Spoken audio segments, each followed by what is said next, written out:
If the NFL this year could take anybody that played college football last year, who would they take? Tom Brady taking a Manning? Maybe the Brady-Manning rivalry continues? Jerry wants the all-college football mock draft. Is anyone else tired of waiting around for Aaron Rodgers? I'm sure the Steelers are. Don't you need the best offensive player available? Yep. Guess who that is? Jeremiah Smith from Ohio State. This might be my favorite pick in the all-college football mock draft.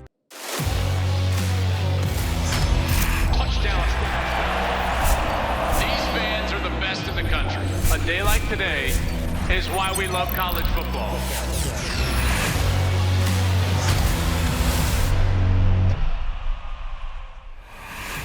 Hey, welcome into the program. This is Joel Klatt Show. I am Joel Klatt. This show is brought to you by Graduate by Hilton. We thank them for their support as always.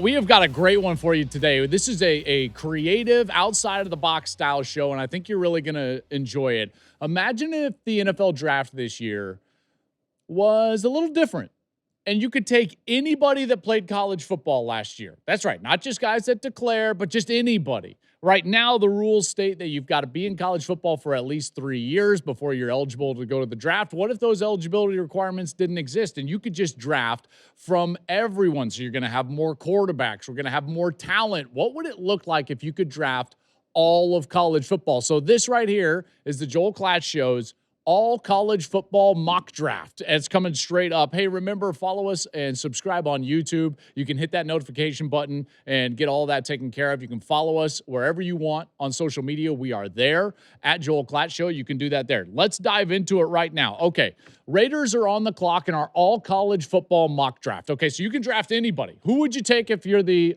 Vegas Raiders? Well, we know they still need a quarterback. Is there any quarterback in college football from last year that you would take over Fernando Mendoza? The answer is no. And so the Raiders still take Fernando Mendoza. He would still be the number one pick. QB for the Raiders is their biggest need. They've got to have one, and Mendoza is the guy. Maybe tempting to go with a guy like Arch Manning. Maybe. I don't know. Tom Brady taking a Manning. Maybe the Brady-Manning rivalry continues by not taking Arch here, right here. But, I mean, fascinating discussion right here. I still think it's Fernando Mendoza right here at number one to the Raiders. All right, so now the Jets are on the clock. And remember, everybody's available from college football. So they need a quarterback, obviously. Who do they take? Who do the New York Jets take? I think that the discussion would be between Dante Moore and Arch Manning. And listen, if you just watch the tape, the better player last year was Dante Moore. I think that he would win in the evaluation, and Dante Moore from Oregon would be the number 2 pick in the draft to the Jets. Now, even this year when he was trying to make his decision of whether to come out or not, he was widely considered the consensus number 2 quarterback to Mendoza. So this could have been a spot for him anyways. Now he's going to go back to Oregon, and because of that, they're going to have a great team, maybe even be preseason number 1. But Moore is an elite talent. I really loved watching his film. He's going to gain more experience for next year, but he would be the number 2 pick in the all-college football mock draft to the Jets. Cardinals are up at number 3. They need a quarterback. You see how this becomes a lot different because now you've got quarterbacks available, right? Arch is still sitting there. Trinidad Chambliss is still sitting there. Julian Sayin is available. All these guys are available. Where would the Cardinals go? I think if it went like this, even though he struggled early last year, isn't it going to be hard to pass up Arch Manning in the all-college football draft? I think it would be. His traits are just too tantalizing at this point, and he's a Manning. So if you're the owner, aren't you sitting there like, okay, he adds value to our organization immediately? I also do believe that as he gains experience and gets better, he's going to be a really good player. I think he would be the number 3 pick in the all-college football mock draft. Again, it was a struggle early in the year. They did not play great around him, in particular at wide receiver. I thought that the offensive line struggled a little bit, in particular trying to get a run game going. So Arch didn't have the best season, but in a draft process, he would have great value both to the organization and in his upside. So the Cardinals would take Arch Manning at number 3 in the all-college football mock draft. Remember, here's what we're doing. Anybody from college football is available. What would the mock draft look like if everybody was available? Well, the Tennessee Titans at number 4. Don't you need the best offensive player available? Yep. Guess who that is? Jeremiah Smith from Ohio State. He would be the number 4 pick in the draft because you got quarterback need ahead of him. Now you can look Cam Ward in the eye and say, hey, man, we're getting you the best threat possible. And that's Jeremiah Smith. I think Smith is going to be a fabulous wide receiver, one of the best wide receivers in the NFL day one. I think he's got potential to be one of the better receivers that we've seen in this generation. I really do. He's fast. He's big. He catches the ball. He's nuanced in his routes.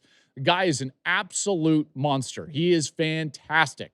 So Jeremiah Smith would be number 4 to Tennessee. You see how this becomes very different right away. We've got 3 players selected in the top 4 picks that aren't even going to be in this year's draft. So what do the Giants do at 5? Well, guess what's available at 5? Jeremiah Love. You can replace Saquon Barkley. You can get your Barkley back on your team. I really love this idea in particular with a guy like John Harbaugh, who wants to establish the run game and be in that mold. Now you can have an offense that's centered around Jackson Dart, Malik Neighbors, granted coming off of injury, but on the outside, and Jeremiah Love in the backfield. I don't think Cam Skattebo is the answer long-term. He's coming off of that really bad injury, dislocated ankle. He fractured his fibula. He took a lot of pounding in his college career. That's not a long-term answer. And everyone in that organization looks at Saquon Barkley and they're like, how did we let that walk out the door? Replace him. Replace him right there. So the number 5 pick in the all-college football draft would be Jeremiah Love to the Giants right there at 5. Okay, number 6. This is also an interesting one because there's a glaring need for the Browns left tackle. Now, in this draft, there's not a prototypical left tackle that you would likely put in the number 6 spot. Now, in my mock draft, and if you have not watched it, please go back and check it out on YouTube. I gave the Browns Monroe Freeling. I think he's rising up draft boards widely because he is specifically a left tackle. But if you could draft anybody, there's a guy who's been a little bit under the radar. Now, you might say, no, he hasn't. We've heard about him the last couple of years. Yeah, but it's mostly because of his recruiting and who he played for. What people don't talk about is his play on the field. Now, I'm talking about Jordan Seaton. Played at Colorado the last 2 years. Now he's going to LSU next year.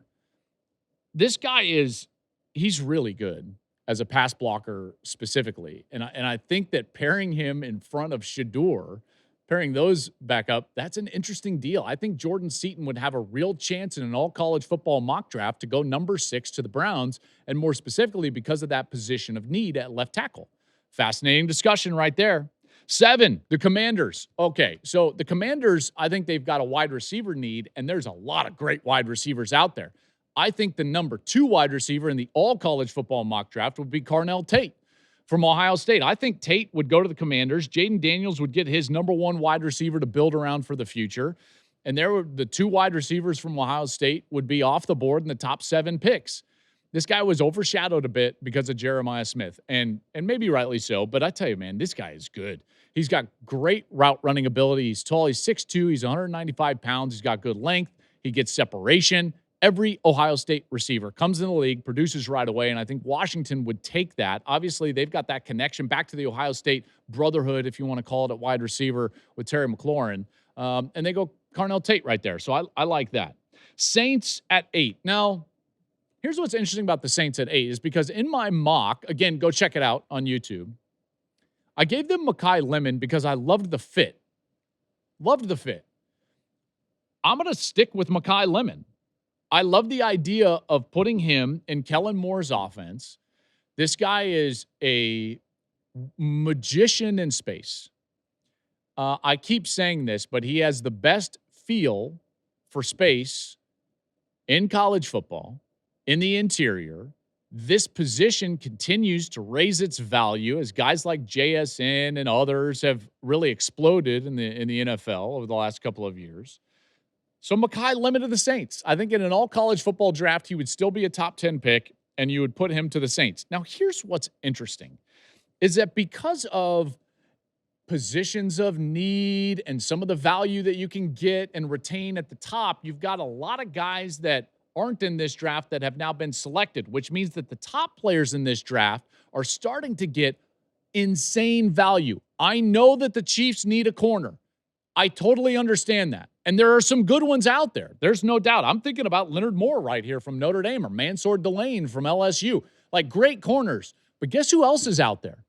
Arvell Reese. Do you think the Chiefs would pass up on Arvell Reese at 9? I don't think that they would. I really don't. They've got a big need at corner. We know that.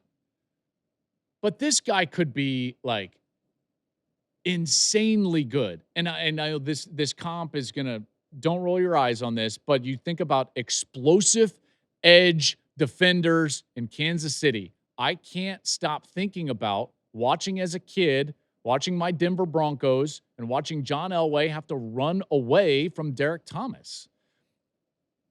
I think the Chiefs go Arvell Reese. That's great value at 9 right there, and a guy that's a surefire top 3-4 pick in the draft for this year. Number 10, the Bengals.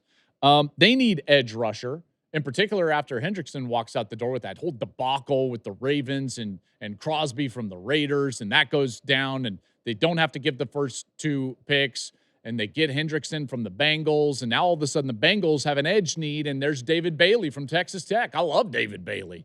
I'll tell you, this guy was an absolute production monster for the Red Raiders. He was terrific. Grabbed one of the best pass rushers in the draft right here in the all-college football mock draft, and David Bailey goes to the Bengals at 10. Again, I'm going to keep reiterating this. What would the draft look like this year if you could draft anybody from college football? The all-college football draft. It looks very different. You get a lot of value at these picks like Reese at 9 and David Bailey at 10. Now the Dolphins pop up at 11, and you really think if you can draft anybody from college football, they're not taking a quarterback? I think they're absolutely taking a quarterback. They've got to have one. Malik Willis is not the long-term answer in Miami. Do we think that? I don't think that. Maybe you do. I don't know. I don't at all. I think Julian Sayin would be highly considered and taken here at 11. Julian Sayin was the most accurate passer in college football. And this guy is very smart. He throws the ball down the field a lot better than you would anticipate, not being the biggest guy on the field. And I know he didn't play great down the stretch, but the offensive line was a bit of a sieve in front of him, in particular in that game against Indiana and in the game against Miami. And I think that the Dolphins would take him. Now, maybe the Dolphins would get skittish, and they're like, no, we don't want another small quarterback that's hyper accurate. That reminds us too much of Tua. But he's definitely the best quarterback available. They need a quarterback. So Julian Sayin would go to the Dolphins in an all-college football mock draft at 11. That brings up the Cowboys at 12. Cowboys have got to fix their pass defense. Got to fix their pass defense. And just like in my regular mock, one of the best defenders, if not the best defender overall in the draft, is still available in Caleb Downs. Now, his size is going to make him fall to this point, but Downs, I don't think that the Cowboys can pass up on Caleb Downs. Not when they struggled to the extent that they struggled stopping the pass. And this guy makes you better everywhere. And again, they've got a second pick. They can address corner later. And this is a guy that makes you better right away. His instincts are off the charts. He can do everything. Downs is the smartest player that I've covered on the defensive side in my career covering college football. And I think he could be the focal point of a franchise and do big things there for the Cowboys. So they stay with Downs at 12, which is exactly what I had him doing in my mock draft. Now the Rams. This is a pick from Atlanta. At 13, the Rams are on the clock. So the Rams need some linebacker help. And in this case, because, again, you got quarterbacks, you've got edge rushers, you got all this need up top. And this guy that has rocketed up, who is in this draft, has now fallen to you at 13. Sonny Styles from Ohio State goes to the Rams at 13. Remember, one of the best combines, if not the best combine that we've ever seen. Great leader, great intangibles, versatility in his history at Ohio State. Started at safety his first year, then comes back and he's an off-the-ball linebacker. He's the captain of the defense, blocko, all of the things. He's versatile. He can defend the pass. He's a great run stuffer. And I think he fits with the Rams. That's a position of need, and you get great value for a guy that I think is probably going to be in the top 6 or 7 picks in this year's draft. So Styles at 13 to the Rams. At 14, the Ravens are on the clock, and this is where it gets a little bit interesting because I'm going to start to have a lot of guys that are still going to be in college football that would be in my all-college football mock draft. If I could take anybody right now from college football last year, and I'm the Ravens, and I'm looking at my edge need, and I'm looking at Dylan Stewart from South Carolina, I'm like, sign me up for Dylan Stewart. 6'5", 245, going into his junior year now. He was a freshman All-American his first year in 2024, and he backed it up with a really productive sophomore campaign. I think he's going to be one of the top picks in the draft next year in 2027. And in my all-college football mock draft, here he lands with the Ravens at 14. I love that pick. I think Dylan Stewart is a really good player. At 15, now the Bucs are on the clock. They also need an edge. So now you're starting to think about a bunch of different guys on the edge. You've got Colin Simmons, Ruben Bain, all these different players that you have available if you could take everybody. And I think Simmons would be a guy with really high upside that you could take here at 15, the edge rusher from Texas. Now, he came in day one as a guy that was a five-star player, and I view him as a pure pass rusher that can impact the game right away. So Simmons at 15 provides value, talent, upside, all of it. All of it. I think that's a great pick for the Buccaneers at 15. 16, the Jets are on the clock. Now, this pick is from the Colts. So earlier, remember, I've got them taking Dante Moore from Oregon. So they get their quarterback. So that's more of a long-term answer at quarterback. I think that you now go and get him some more help on the outside. Why not Cam Coleman? Cam Coleman is an elite player. Coming out of high school, it was him and Jeremiah Smith that everybody talked about. And then he went to Auburn. And because of their struggles at the quarterback position and overall instability in the program, he hasn't really materialized to the point that we expected him to. Physically, he's got all the tools. Now he's going to transfer to Texas next year. He'll still be in college football. He's going to be at Texas catching balls from Arch Manning. I think he could take off and be a great player next year. You could have two elite wide receivers, probably in the top 6 or 7 next year with Smith and Cam Coleman. But here at 16, Jets get him, and I think this is a good value pick right there. 17 with the Lions. I think that the Lions need some help on the edge, defensive line-wise. I know that they have Aiden Hutchinson, but, man, I tell you, I'm looking at all of college football right now, and I'm looking at Ruben Bain, and I'm like, hold on a second. I can have Hutch and Ruben Bain on my defense. You talk about, like, the all-motor edge NFL team. These guys would wear tackles out. Wear them out. Where are you sliding now? You can't slide to Hutch. You can't slide to Bain. Somebody's going to get a one-on-one, and with each of them and their get-off and their effort, someone's going to win. So Bain to the Lions, I love this pick. This one's a creative one that I'm like, okay, if you got that value up early in the draft and all that position need up early in the draft, Bain to the Lions, I'm in. Sign me up for that. Brings up the Vikings. They need a lot of help. I toyed around with a defensive tackle here. I toyed around with a safety here, but Downs is off the board. And then I'm looking around and I'm like, hold on a second. You can grab an elite corner in Leonard Moore from Notre Dame. Minnesota needs that help on the interior and down the middle of their defense, but Leonard Moore can solidify the outside of their defense. Moore is going into next year as the top candidate for the Thorpe Award, unanimous All-American.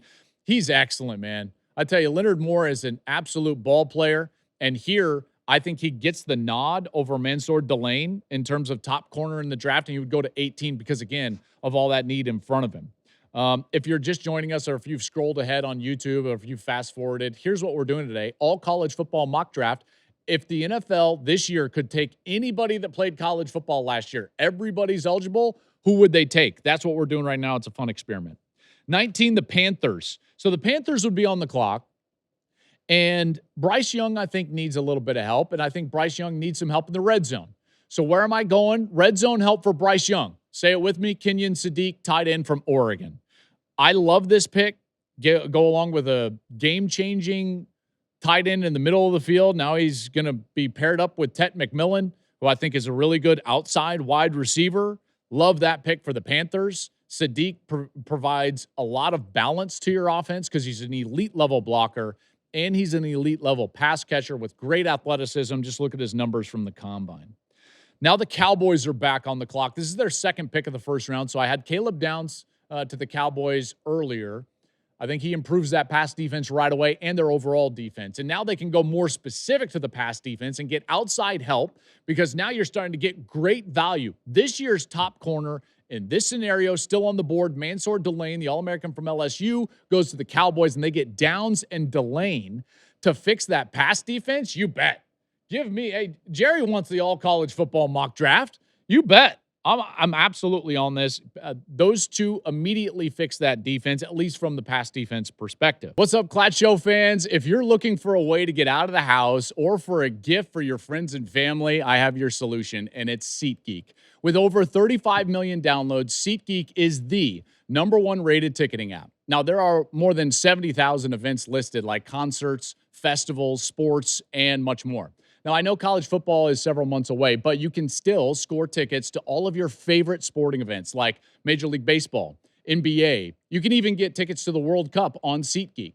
You guys know that I love using SeatGeek for tickets to games with my family because I know that SeatGeek has my back. See, each ticket is rated on a scale of 1 to 10, so you know you're getting a good deal. Look for the green dots. Green means good. Red means obviously keep looking. Every ticket is backed by their buyer guarantee. And of course, I have a code for you guys. You can use code CLAT10 for 10% off your next set of tickets at SeatGeek. That's 10% off any tickets with promo code CLAT10. Make sure you click the link in the description to download the app and have the code automatically added to your account so you can use it later on. Shout out to SeatGeek for sponsoring today's show.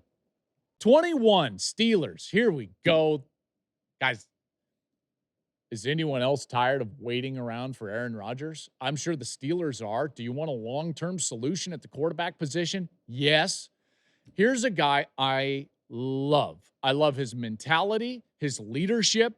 In the face of adversity with his head coach leaving, Lane left him. Come on, Lane, you know you left him. I know you're trying to say like, oh, I would have coached. Lane left him, and Ole Miss still battled on, and they played so well.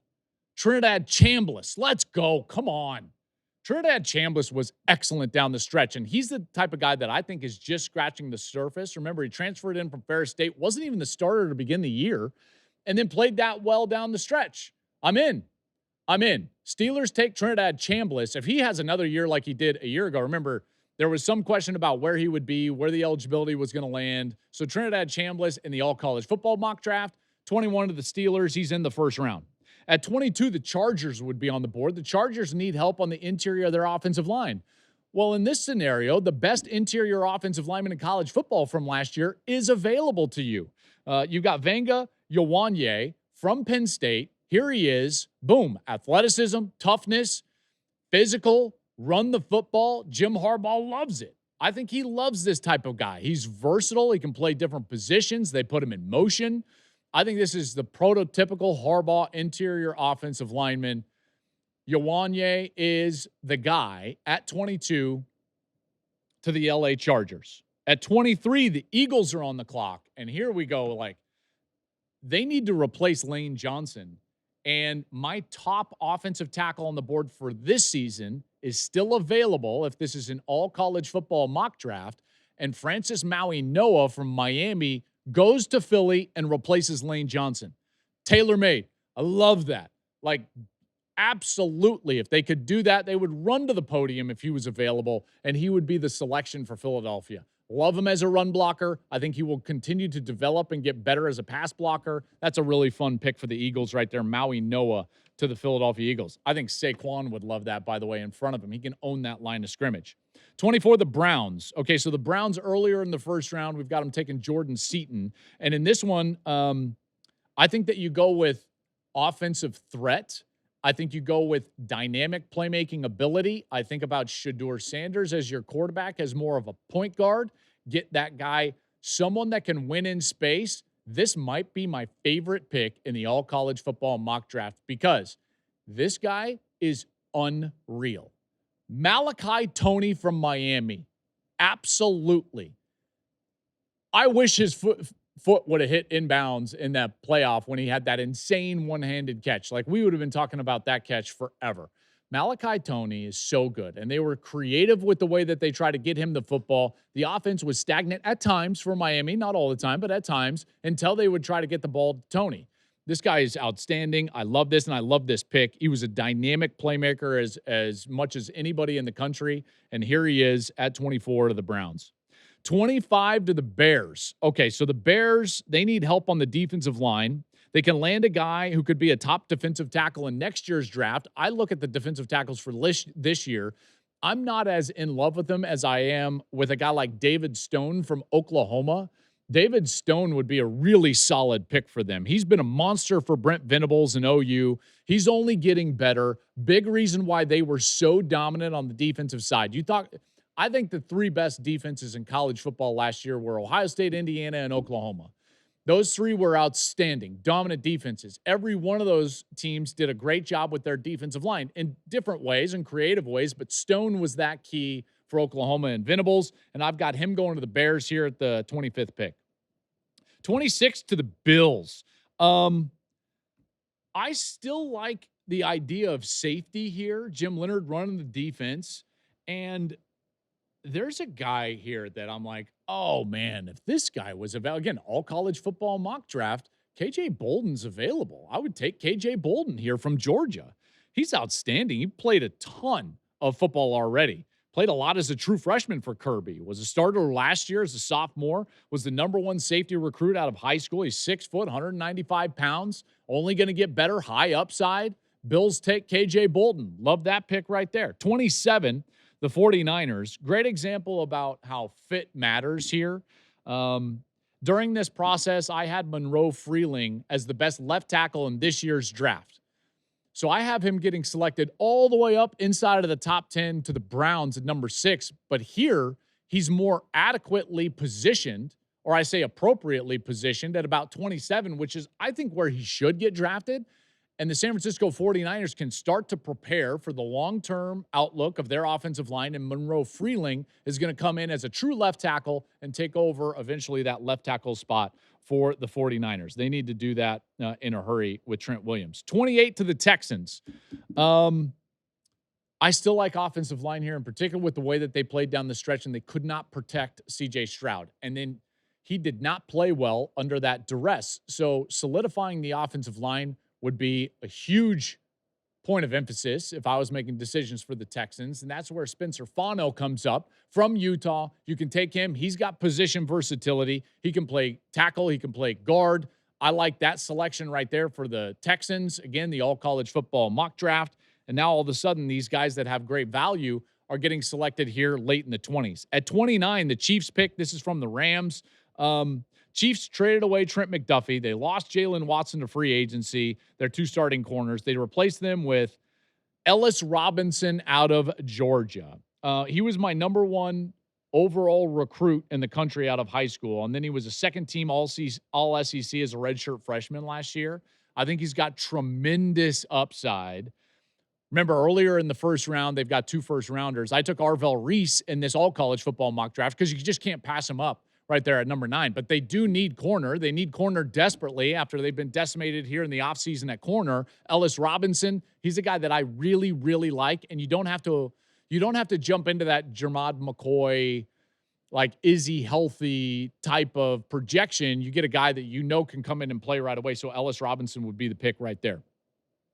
Dolphins have this 30th pick. Remember, they got this pick from Denver, the Jalen Waddle deal. So now all of a sudden, they've got a second pick. They got Julian Sayin earlier in this all-college football mock draft. Now you can go out on the edge. They need help everywhere. This is a roster that's been decimated. They've got all that cap money that's just dead. What is it, $99 million because of the Tua debacle? So they need help everywhere. Best player available. My best player available in this scenario would be the edge rusher from Auburn, Keldrick Falk. And again, I think Keldrick Falk checks a lot of boxes here. There's value. There's a guy that can get after it. He's got good length and athleticism on the outside. I think his NFL career could be better than what his college career was at Auburn. Now you get in the last 2 picks here in the all-college football mock draft. Patriots on the board. Both Texas tackles are going to be highly thought of next year. I think that they need help on the offensive line. That was apparent in the Super Bowl in particular. We're going to see what they do long-term at the left side, but I've got Brandon Baker from Texas. I think Brandon Baker is a heck of a player. I remember seeing him when he was really young. I went down and saw some spring football there in Austin, and I saw Brandon Baker, and I immediately thought to myself, this guy is going to be an outstanding player for a long time, and he would get into my first round in an all-college football mock draft right here, the tackle from Texas, Brandon Baker.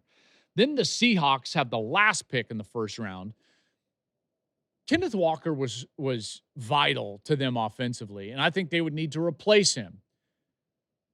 There's a guy that I've really, really liked in college football. Ahmad Hardy has been so productive at Missouri, and Hardy is a really perfect selection here. Hardy started out at Louisiana Monroe. He ran for 1,350 yards as a true freshman. He then transferred to Missouri, and all he did was lead the Power Four in rushing, 1,650 yards.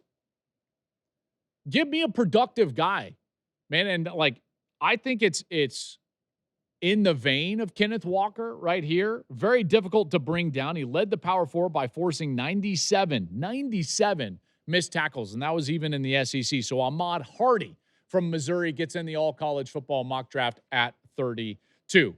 Fun exercise here. Again, if you could draft from anybody that played college football a year ago, what would this year's mock draft look like? Well, there you have it, the all-college football mock draft.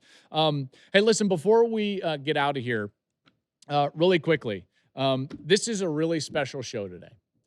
This is our last show with our fearless leader.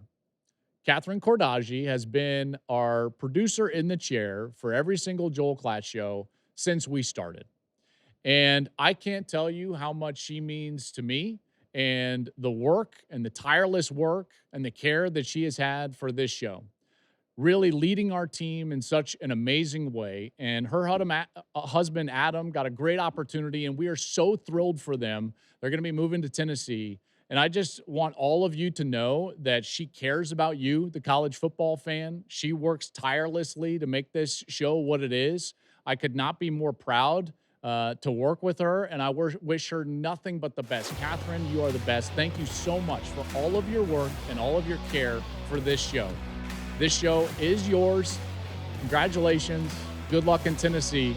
More Joel Klatt Show next week.